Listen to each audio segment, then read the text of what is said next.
So, Kimberlee, would you Yes. like to start your presentation? Absolutely. Great. Okay. So this is a very, very, very condensed version, just basics. No, you go ahead. Okay, sorry. Of a much longer presentation for ICU nurses doing CRRT at the bedside, and obviously coordinating with our perfusionists when we coordinate together when we hook into an ECMO circuit. Can you flip to the next slide? Oh, yes, here. Okay, which one?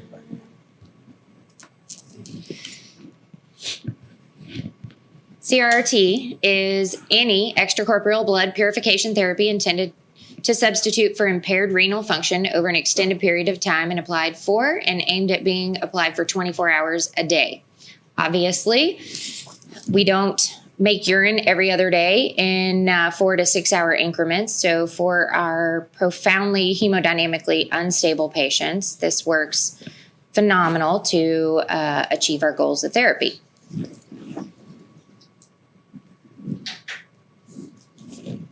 So our treatment goals: maintain fluid, electrolyte, acid-base balance, and eliminate metabolic waste, and obviously mimic the native kidney. Prevent further damage to kidney tissue. So I tell people when I think of utilizing CRRT, it's the balloon pump or the Impella for our kidneys. So you have acute injury. We want you to rest and recover and hopefully leave with the same function you came with. Promote healing and renal recovery, safe anticoagulation with minimal clotting, and safe fluid from removal for the hemodynamically unstable, critically ill patient. And it also allows us other supportive measures such as nutritional support. Indications for CRRT: renal replacement, obviously hyperkalemia, acidemia, pulmonary edema, regulation of acid base and electrolyte imbalances, and then renal support, fluid removal in CHF, cytokine manipulation in sepsis, and treatment of respiratory acidosis and ARDS, fluid management in multi-system organ failure. So the biggest application with starting it in 2010 was obviously when we had the H1N1 patients that went into ARDS, multi-system organ failure. This worked phenomenal for those patients. You get them on early, start your therapy early, and you could have them off within 3 to 5 days with full renal recovery.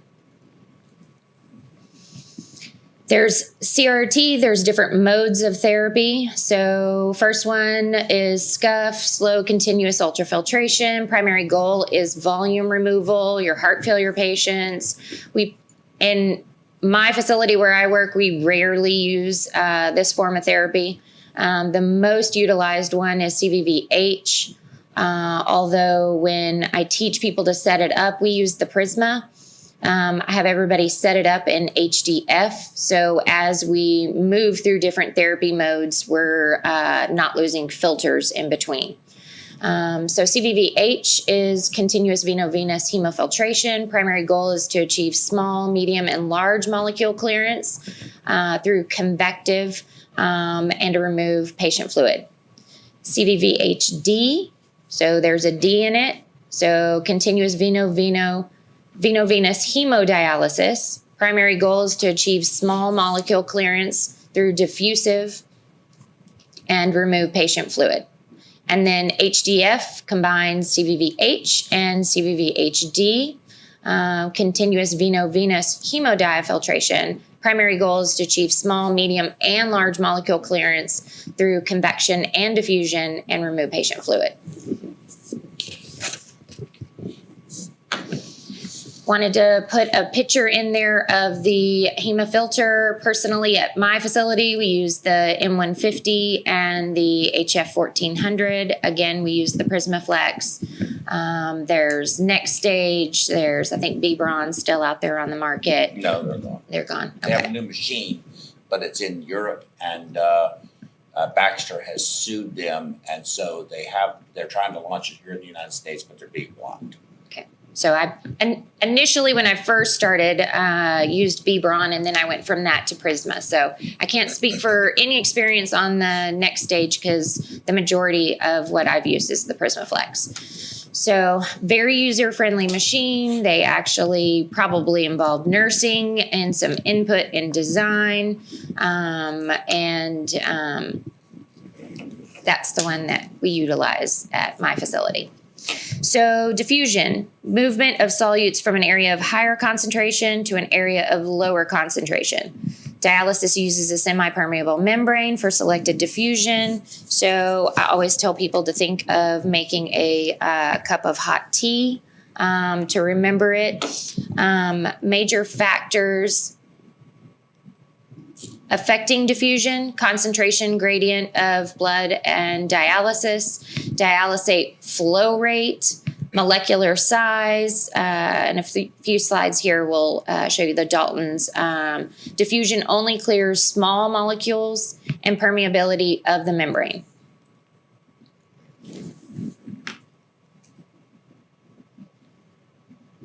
Convection, or solute drag, the forced movement of fluid with dissolved solutes. So I tell people with this, think of a coffee press if you've ever used one of those.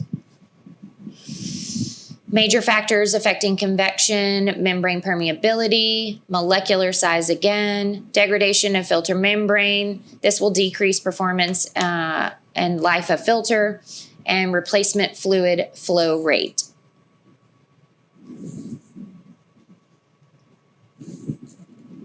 This is a slide just reviewing molecular weights. So where this comes in with your small, middle, and large. So as a bedside nurse, your raging sepsis patient with CKs off the chart, you have to do lots of finagling to maintain your filter patency because of all of those large molecules that are going to clog. So you can clog and clot. You have to figure out which your machine is doing, because Prisma will only tell you that you're clotting. So this just comes with time and experience and running the therapy and utilizing resources like this one, help you figure out how to split fluid on scales, which is why I tell everybody to set it up in HDF so that if we need to start splitting and running some fluid pre and post to try and maintain filter life, we can do that. Ideally, you want 72 hours on a filter. Your sepsis patient, in reality, you're not going to get there. So whole treatment goal with therapy, obviously minimize downtime, keep your patient on your therapy times as long as you can. So as a bedside nurse, your goal is keeping and maintaining your filter. So CRT access, you obviously have vascular access via a Quinton or inline via a ECMO circuit. So the biggest thing with the Prisma, with the last software update, when you initially went through setting up, it would ask you whether your access was going to be positive or negative, and you would set that in there. Obviously, when you're running through a Quinton, your access is going to be negative. Now, when you utilize and hook into an ECMO circuit, initially, when you very first start your therapy, it's going to give you a warning, override, access extremely positive, because now our blood is being thrown back at our access side. So you do a manual override. You do that once, twice at the most, and then the machine knows that to adjust and now expect the access to be positive. Biggest thing with that, when you're hooked in your higher flow, we've had some finagling issues and having to adjust and put in a stopcock, because sometimes when you're flowing 5 liters, that's a little bit too much pressure coming back at your machine. So you've just got to slow it down a little bit and adjust. And so that's where we work closely with perfusion in hooking into our circuit. I personally involve my perfusionists, just like I don't expect them to go over and touch my patient and my pumps. We work as a team together when we go to hook up. Why do you look at me? Work very closely. Don't tell me. So what I did was I included some pictures in here of, this was a patient that we had recently, was centrally cannulated, couldn't come off pump, profound cardiogenic shock, multi-system organ failure, and was on VA ECMO that came back, and we could immediately call nephrology. We had orders before the patient came back from the OR. And started our therapy without any delay as soon as we had her settled in, and probably had it up and running in 10 minutes. So allows for immediate access versus having to wait for a Quentin to be placed. And, you know, in patients like this, in actuality, you run out of spots for access. So this allows us to immediately start therapy. And then I just have two other pictures closer up, and I will let Joe discuss where we hook into our access and return line here. Thank you.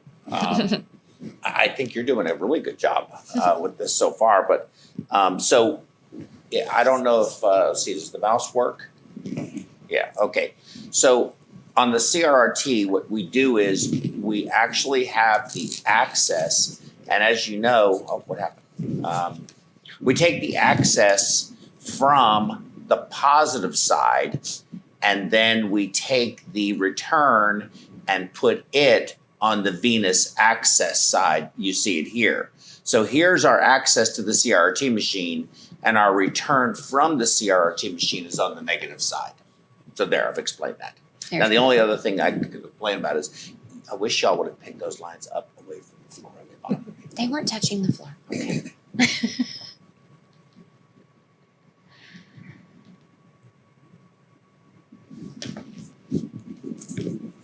So kind of breeze through mine pretty quick. Oh, that's it? Questions, comments? Oh, okay. So that was your last slide? That was the last slide because Oh, I so thought I you only actually- had 30 minutes. You did very good. Okay, very good. Well, I think we can break this subject down a little bit. So getting back to the access into the CRRT machine, not only do you have to worry about not having a site for your access, but now you've got to worry about sticking a patient who is more than likely very coagulopathic. And so I think it really adds a dimension when you can do that. Now with that, some of the other CRRT dialysis machine, forget it. You're not going to hook a dialysis machine up to ECMO. It will never tolerate those pressures. But what's your experience? You've never used the next stage, but I know they use it down in the med center at Methodist, I believe it is.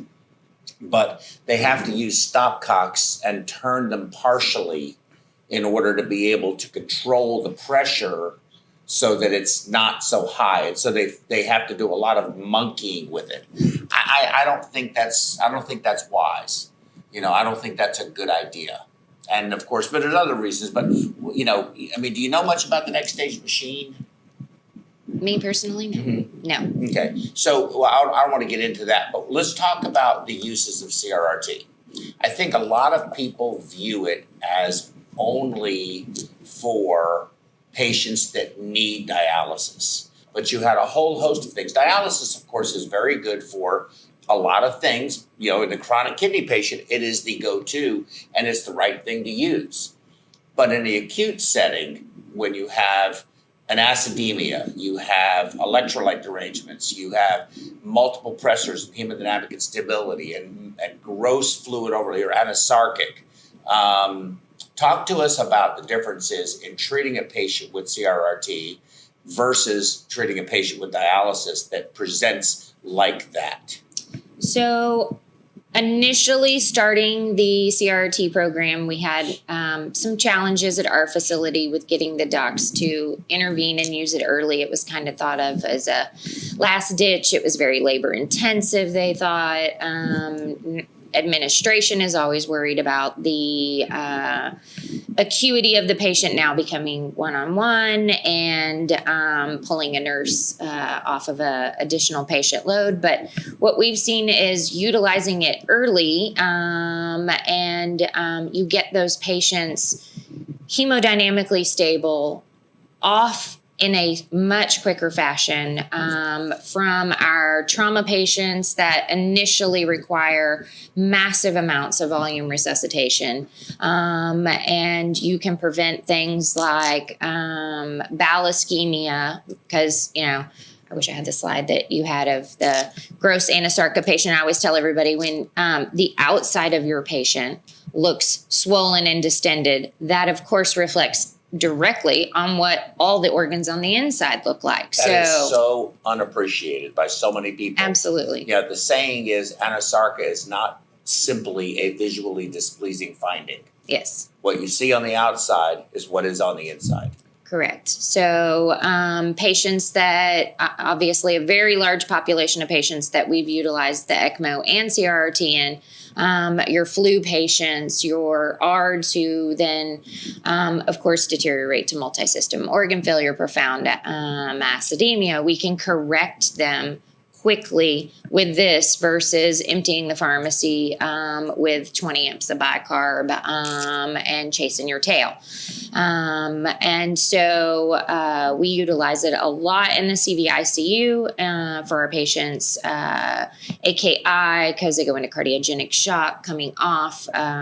We have pretty high acuity patients that go in a lot of comorbidities, and we're able to kind of fine tune them immediately post-op versus letting them linger in the ICU on multiple drips, 10 different consults, and 10 days later, finally being extubated, making urine, and we don't want them leaving with chronic kidney disease if they didn't come with it from an acute injury. Mm-hmm. Absolutely. Well, creatinine is in itself nephrotoxic. And so, John, John and Dr. Spurlin, you guys want to get involved in this a little bit, because the advantage I see of CRRT versus IHD in the acutely ill patient, and in particular those that are on ECMO, is that you don't have to correct everything within a very short prescribed therapeutic window, vis-a-vis 4 hours or 6 hours if you did extended dialysis. Even if you do SLED, it isn't continuous. And so being 24/7, much in the way the kidney works, and being able to change things more gradually but consistently, you don't have, the concern of taking fluid off too rapidly and having that be a problem, or correcting the pH too quickly and having that be a problem, or changing the sodium too quickly and having that be a problem. What's your guys' experience with it? John, you're a big kidney guy, so what's your view of CRRT versus IHD for AKI? Well, a vast majority of our patients on ECMO go on to CRRT. Mm-hmm. It's almost routine. If the patient doesn't have any deficient renal function, then they would not go on CRRT. But anybody that has even a mild implication of a decreased renal function ends up on CRRT. And question I would have for Kimberlee is, can you explain the clinical picture that would determine if somebody was put on CVVH versus CVVHD? And I know you explained the small and large molecule difference, but what's the clinical picture of the patient that would decide which one we would do? So our physicians, you've got normal acid-base balance, and you need volume removal and electrolyte fine-tuning. They'll put on CVVH. Volume removal, acid-base management, and electrolyte. Mm-hmm. And what would determine CVHD? Physician discretion. Okay. So there's very, very minor difference between the two. Well, if I can add to that too, if I may, CVVHD, and Dr. Spurlin, do you have any experience with this? Because if you do, I'll let you elaborate on this. Not so much the specific question John is asking. Okay. I'll let you elaborate on that, but you did hit the nail on the head earlier. It really is, in most of these critically ill patients who have suffered hemodynamic collapse, it's the acid-base balance, it's the electrolyte imbalances, and the volume status that are critical. And that's where all of the things that Kimberlee has talked about are critical. Yes, and doing it on a Continuous slower, basis. more continuous basis. Exactly. So CVVHD, John, is basically nothing more than dialysis. And it's a diffusive only therapy. So all you're doing is basically running the blood through the filter, running the dialysate replacement fluid, whatever you want to call it, through the filter countercurrent, going out into a waste chamber. And diffusive therapy is only going to remove molecules up to about 6,000 Daltons. So it's very good for adjusting your pH. It's very good for electrolyte control and that kind of thing. But it does nothing for you in terms of inflammatory mediator removal. Most pro-inflammatory mediators live in the range of 15, 18 to 30,000 Daltons. And you need a convective therapy for that. So convective therapy relies on the intra-filter pressure to force the ultrafiltrate, the plasma water, through the pores. And the effluent pump is actually more of a dam than it is sucking across. So, and that's how you can kind of tell your filter is degrading, is when it starts becoming clogged, that positive pressure becomes negative and the effectiveness of your filter sort of goes down at that point. But all you're doing is removing, because it is a convective therapy, much larger molecules, easily up to 30,000 Daltons.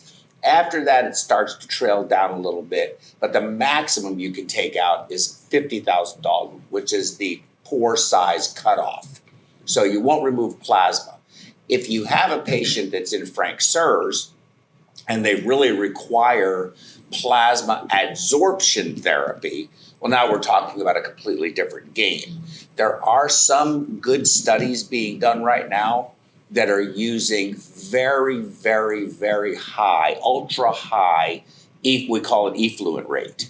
So the typical that you see is between 20 and 25 mLs per kilogram of replacement. So the blood goes through the filter, ultrafiltrate off the plasma water.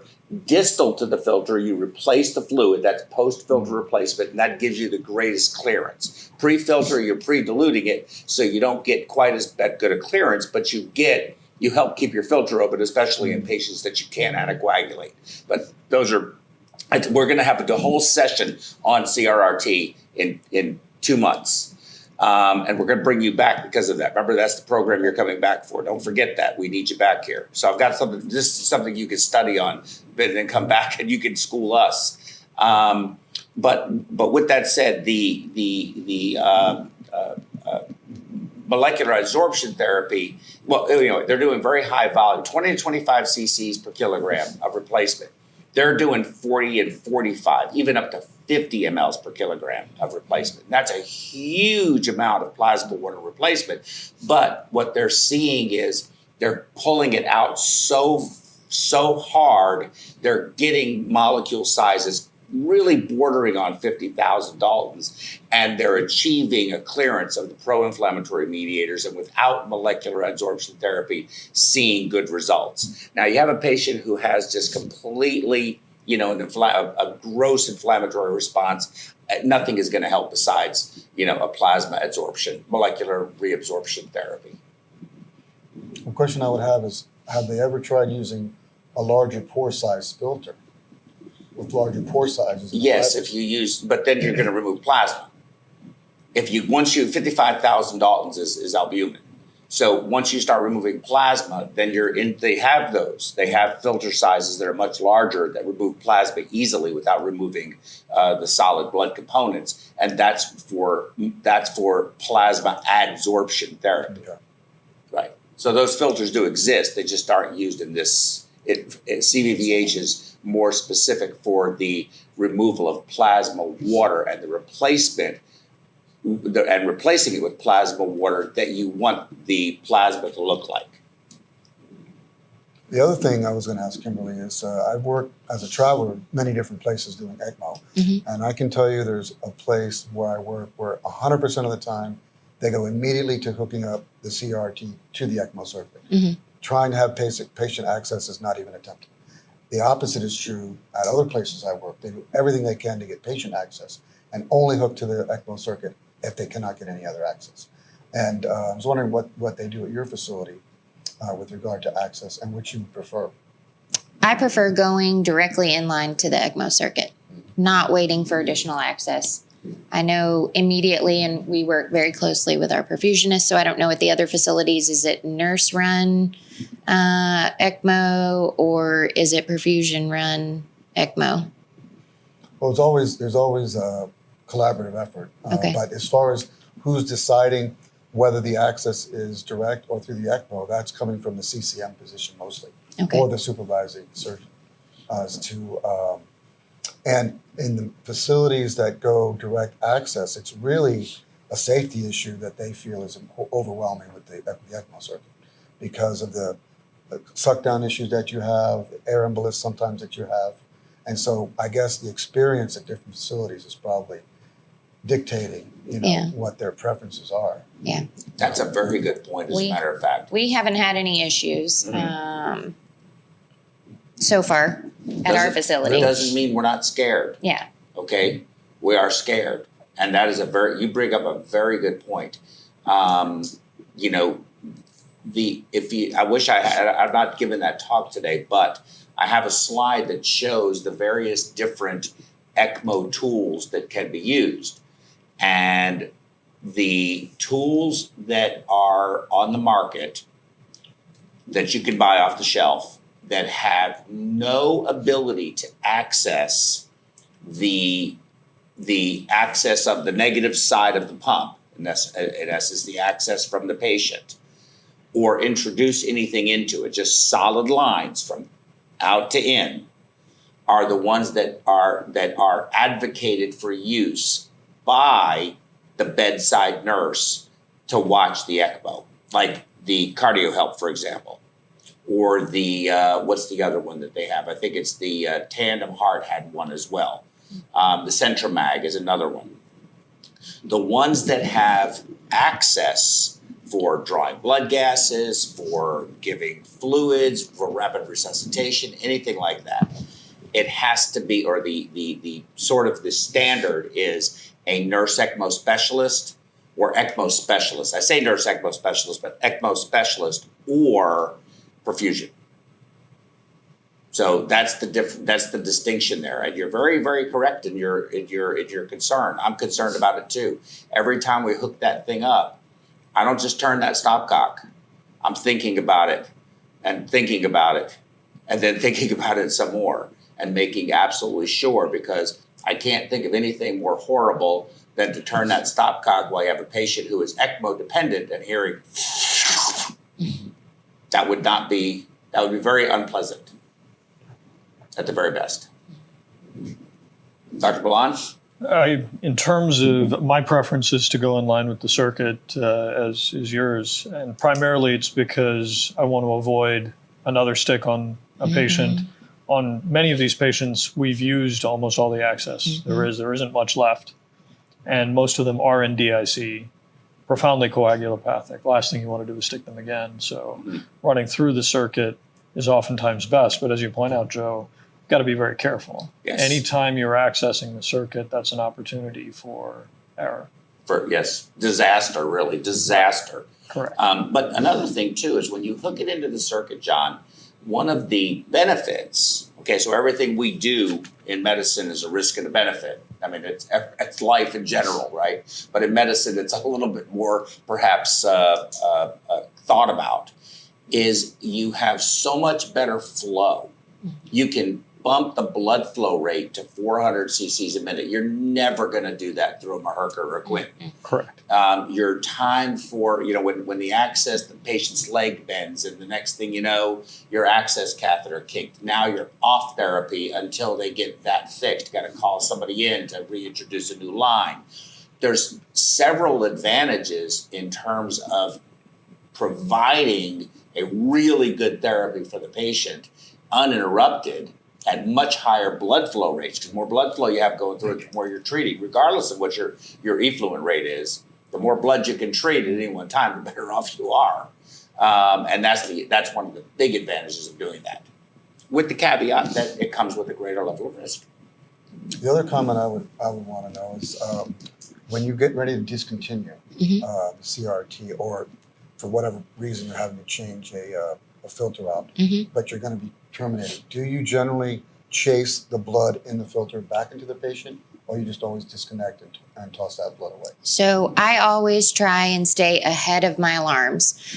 So if I see that TMP is rising or PD is rising or filter pressures are rising, then return that blood. With Prisma, it's only 190. It's like 187 that's in the filter. So you don't lose a lot, but obviously in a patient that's sick, that's a lot for them, and we want to try and minimize additional blood infusions. So absolutely, always, I would rather return, even if it looked like I could limp that filter along a little bit longer, I would rather return that, give the patient back their blood, and change a filter. Okay. Agreed. Now for clots, obviously, if it's got clot in it or whatever, we're not going to do that. But, But I've seen it both ways, where they never chase the blood back in. They just figure there's a risk of, clot inside the filter or whatever, and they'll clamp it out and start new and start all over. And I've seen it where they chase it in.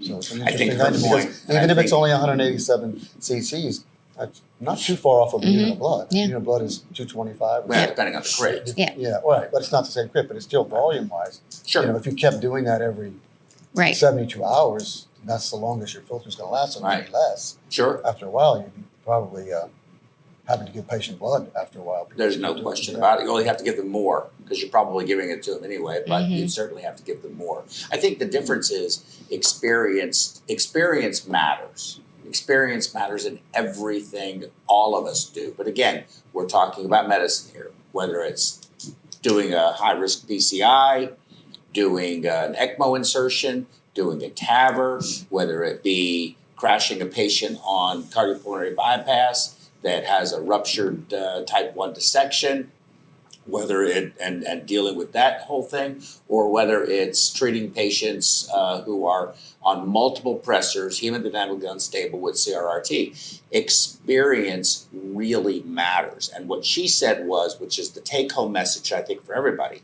is I don't wait until the thing locks me out and says the filter is clotted. I can see what the pressures are. That's called being proactive. That's called being a professional nurse. That's called caring. I tell people this all the time. You can teach just about anybody to do just about anything. There's limitations, but by and large, you get my point. You can't teach anybody to care. You either do or you don't. And that's the difference. So you got to have high level, highly skilled, experienced, professional, caring, mid-level providers at every corner caring for the patient to have a really good quality program. It takes everybody, from the quarterback to the people like me, the water boy. Everybody's got to do a good job. What is your thoughts about the use of albumin, especially when you're trying to do volume removal? What are your... So I have a surgeon that loves it. And administration who wants to cut back on use of it. So initially in our fresh post-op patient, with blood conservation, we're going more towards albumin initially and large doses of it. In a trauma patient, you say albumin to a trauma surgeon, and he's going to ask you to leave his room. So it really depends on the patient. Again, how long did they wait?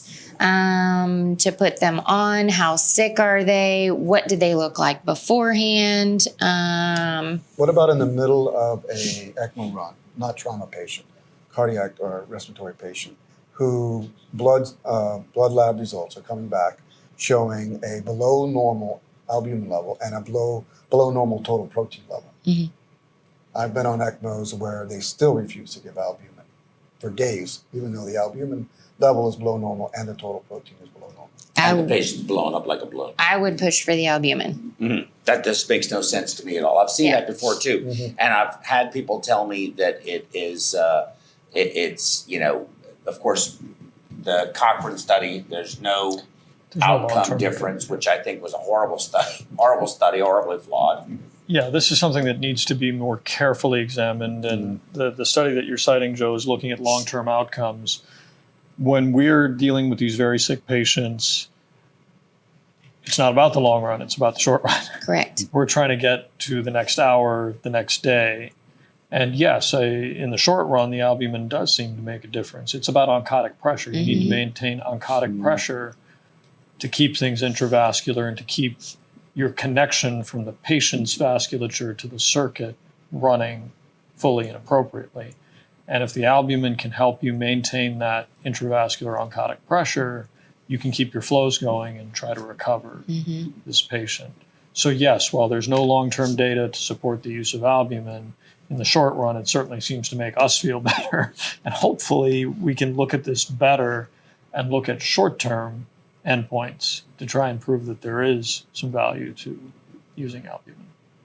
John, what are your thoughts? I remember in 1989, I was going to write a paper and we were going to change our cardioplegia. And I said it's one of my first papers, and I said to the physicians, well, this will be great. We'll change the cardioplegia and we'll see if the patients actually leave the hospital sooner. Back then, they stayed in the hospital 7 to 10 days. And I made a call to some people that were knowledgeable than I was at the time and said, well, you realize there's thousands of multifactorial things from the time the patient's admitted to the time of discharge. There's literally 1,000 multifactors there that are to determine what's going to happen to that patient. So you're going to try to keep all of those the same and change one item, one treatment, and determine if that ends up the reason why you would have to do 250,000 patients at least to be able to determine that one variable out of 1,000 things that are going to happen to this patient along the way made that be the reason why they were discharged a day earlier. So when you look at long-term survivability and you want to change one thing, giving a patient albumin in the hospital or not, and say those patients survive longer, you would probably have to do millions of patients, and they would all have to be a similar propensity score to make sense. So I don't believe you can do a study like that. You can't look that far out unless you're going to do numbers that are so impossible that, to determine that. So I have two sayings that I'm very fond of, and I think you know the both. The first is absence of evidence is not evidence of absence. That's one. The second, there's never been a randomized controlled trial to tell us that parachutes work.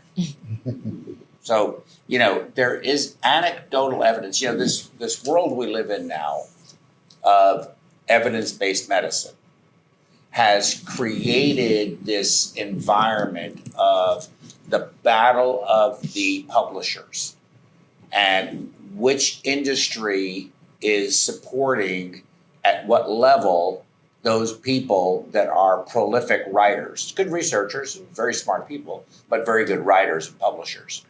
So if you write it and it gets accepted, it then becomes the standard, the evidence. And that's not always the best evidence. And that's the problem. I can give you a third one to add to that I like. Mm-hmm. Mother Nature is far smarter than any of us will ever be. And the caveat to that is you may be able to tell me that doing something other than the norm is beneficial, like, for example, running a high CO2 increases cerebral oxygenation perfusion. So you may be able to tell me that doing something outside of Mother Nature is beneficial, but you'd be very hard to convince me that doing what Mother Nature wants is somehow harmful. So if you have a low albumin or a low total protein level and you do not want to bring it up because you don't think it's necessary, it's not going to help, well, there's a lot we probably don't know. And if you live long enough, you realize things that we thought were right even 10, 20 years ago, we thought we knew it all then. We found out that's not the right way to do it. And 20 years from now, we'll find out the same thing now. Mm-hmm. So if Mother Nature wants things in a normal level, I think we should strive to keep that until we happen to know for sure that somehow different is going to be better, which is going to be awful hard to convince. Or conversely to that having it that abnormal is not harmful. Because it can be either way. It most likely is. Things may not be better or not, but you also have to consider, is it harmful or not? And just because you can't prove it in a study that it's not harmful in your particular study doesn't mean that it's not true. You just may not have been able to uncover it yet. Because I personally think low albumin levels are detrimental. You just said it, in the short term. And the short term is what we're sitting on right now, right? That's what we're looking at. Well, have you ever seen this happen? You go into an ICU room and the attending walks in, or their assistant fellow, whatever. Okay, how's this look? How's that look? Okay, that's good. And you want albumin? Why? Well, the albumin's 1.2. Well, yeah, but no. No, there's really no evidence to support that. Okay, go on, blah, blah, that looks good. Oh, okay, patient looks good. And never looked at the patient with their eyelids hanging down over their cheeks and their earlobes swollen up like balloons. I don't need a paper to tell me that the ECMO pump flow the inflow is chattering and the patient is swollen and looks like Jabba the Hutt to convince me that there's a third spacing problem. And if the albumin is 1, we need to give albumin. An albumin of less than 2 is an independent predictor of mortality. So you look at, but that seems to be ignored. Okay, so any final thoughts on the topic of renal stuff? I was just going to add one more saying since we're in the saying. Yes, saying. John Maynard Keynes, the famous economist, once said, "In the long run, we're all dead." This is Not on my very shift. true. I said not on my shift. Exactly. It's all about the But short not run. on my shift. That's the best. Okay, you win the you get the cup. The cup is yours. Thank you. You get the cup for the best line of the day, but not on my shift.